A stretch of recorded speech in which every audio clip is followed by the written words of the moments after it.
One camera I don't talk about too much on this channel is my Lumix S5. I was an early adopter of the Lumix S1, which I loved, but it was very chunky, and the S5 ticked a lot of boxes for me and my wedding business. I thought it would be interesting to have a full, long-term review of the S5 from someone who usually shoots Micro Four Thirds. So why the heck did I buy the Lumix S5? In a nutshell, because the GH6 took its sweet time to come out. And had that come out a little bit earlier, I would have chose that over the S5, but the S5 is incredible for the price. I bought it primarily for my wedding photography and videography business, and I do a lot of corporate work and course creation for other brands as well. You can shoot weddings with Micro Four Thirds. I have done in the past. It's great. There's no issue with it whatsoever. However, there is something to be said for just having a camera that you don't have to think about. What I mean by that is if you are in a trickier environment with Micro Four Thirds, you have to choose your lenses a little bit more carefully. You have to make sure your shutter speed is appropriate and your ISO isn't getting too high. With the S5, I wanted a camera where I could just let the camera choose whatever ISO it wants, and I can get on with the rest of the stuff like composing my images, interacting with the couples, thinking about what I need to capture. It really takes the camera out of the equation when you can trust its low light capabilities. So that's why I bought it. How did it do in reality? Well, absolutely blooming brilliant. I think I've got some of my very best wedding work with the Lumix S5 in photo and video, and you know, the Lumix colours and everything are just always reliable and delightful.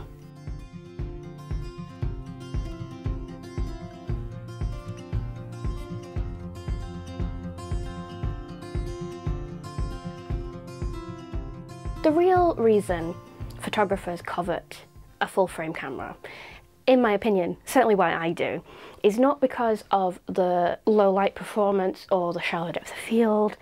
It's because of ISO invariance. Now, there's going to be someone in the comments who can explain this a lot better than I can, so join into the conversation if you can. My understanding of ISO invariance means that when you shoot an image with whichever ISO you're in, as you up your exposure in editing, the image doesn't look any different to if you'd have shot at a lower ISO or a higher ISO in camera.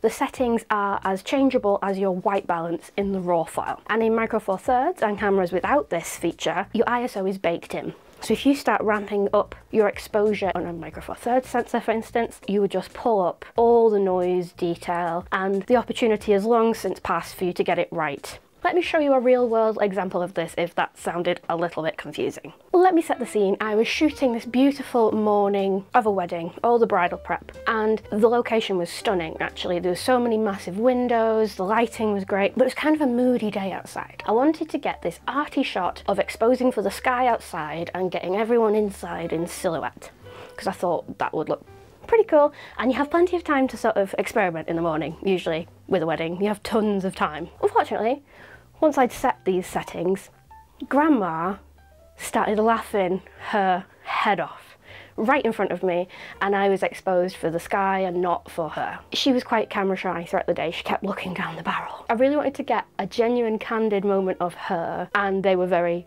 hard to come by. And then she started laughing, and to my horror, I was exposed for the sky. But I quickly changed my focus and at least got her in focus, if not exposed correctly. And this is what it looks like out of camera.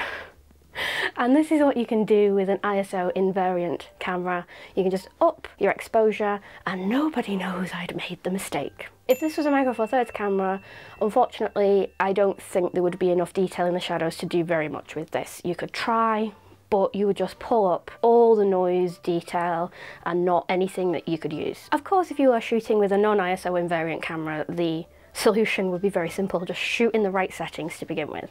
But as humans, we are not always perfect, and sometimes you do make mistakes with your exposure, and having a camera that can fix that very, very easily is just worth its weight in gold. With the Lumix S5, it looks like there's no mistakes made because everything is recoverable. And of course, the dynamic range and the push and pull of the raw files are incredible. Absolutely incredible, and the ISO performance is insane. Like, I literally just let it do what it wants. Coming from the Lumix S1, the S5 is much more manageable in size, but coming from a Micro Four Thirds background, even if the body is smaller, the lenses are generally massive. Especially the case for my two favourite full frame lenses in the Lumix system, which is the stock 24-105 and the Sigma 85mm f1.4. Oh my god. If you want a dedicated review on that lens, just let me know, because it is literally the best lens ever. For portraits and weddings at least. But it's absolutely massive, and it's quite front heavy on the S5. It will look great on the S1, but the S1 was much too big for my tiny little hands, so I sold it to get the GH6. However, there are some small lenses in the Lumix full frame system. You can get some smaller primes, you can get some funky lenses like the tilt lens that I reviewed not long ago, and another great solution, which is a little bit unconventional and any full frame evangelists will think I'm crazy, but I own a full set of APS-C lenses for my Lumix S5.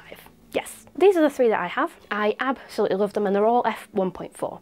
They're very, very light, very portable, a little bit plasticky, but they're very, you know, I wanted a small setup, so that's fine by me. Why on earth would I buy a full frame camera and then shoot APS-C? Simply, a lot of my commercial work, for instance this pole fitness class that I was shooting recently,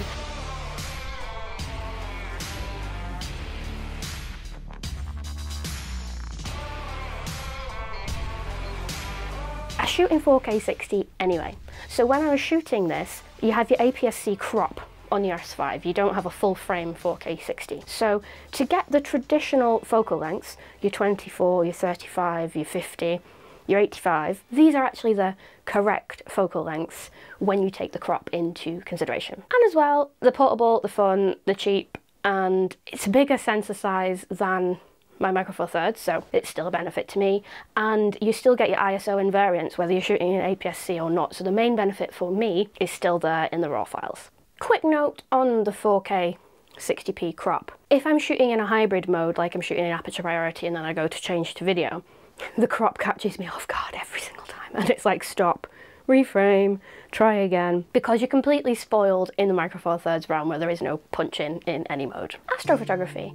If you have been on this channel for a little while, you'll see occasionally I do dabble in a little bit of astrophotography. I think I've showcased a few times that Micro Four Thirds you can get some great results with, but you can also get some very, very good results with your industry standard full frame sensor, because of course you can. And it was very tempting for me to get this for astrophotography. My astrophotography lens with your S5 for me is my Samyang 14mm f2.8, which is Canon adapted. Absolutely great for astrophotography. Bulky and manual focus, and it steams up so bad compared to all of my other lenses for some reason, but the results are phenomenal. The S5, in terms of fitting it into the rest of my workflow, is small enough to fit on my gimbal, which is great. I have the Weebill S, the Xeon Weebill S, it's great, and I got that in mind to use with my GH5. So to be able to use my S5 with certain lenses on it is perfect.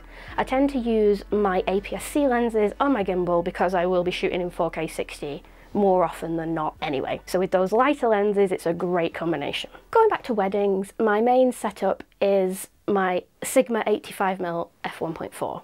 For most of the day, as much of the day as I can get away with, I'd like to shoot at 85.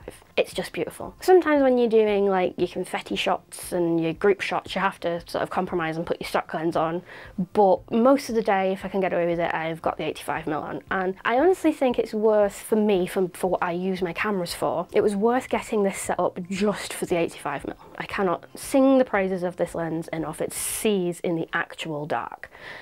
My light just went off. You probably won't notice. Continuity.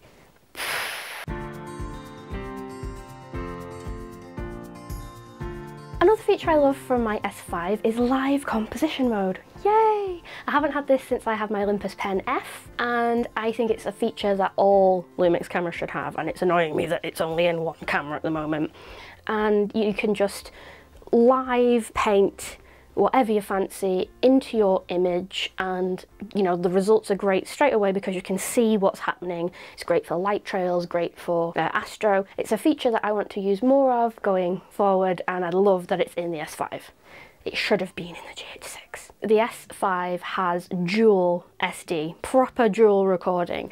The GH6 no longer has it because you've got your CF express card and an SD card, so some formats will go on one and not on the other, and the S1 had your similar card system. You had one SD and one XQD or QXD, whatever it was. Having proper dual recording for video and photo is an extra peace of mind for me for weddings. So what does my setup look like professionally and for fun, etc. going forward? My S5 is the one I go to for weddings, and I will use that with my GH6 as a B camera, and that will be a great combination. There's so much detail in the raw files in both of these cameras, it'll be great. For video, again, it'll be GH6 primarily for video now, I think, because why wouldn't you for the video features that that camera has? And then the S5 will be the backup for that in my videography. So photography, the S5 will be first, then the GH6, videography, GH6, and then the S5 for professional stuff. For fun stuff, I will be Team Micro Four Thirds for everything except astrophotography.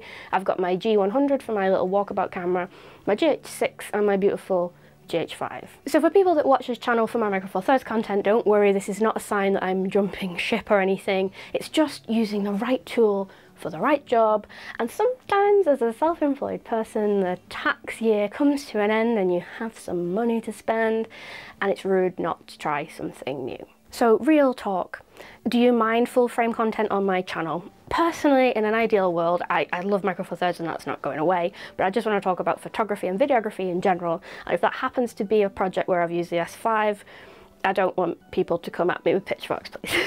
Let me know in the comments below what you think. I love my S5. It's compact-ish. It's opened an arena of new lenses for me to use. I love the dynamic range and the ISO invariance and all the detail in the raw files for photography. It's great for video. I love that I can use it for course content, for YouTube, for professional work, for everything.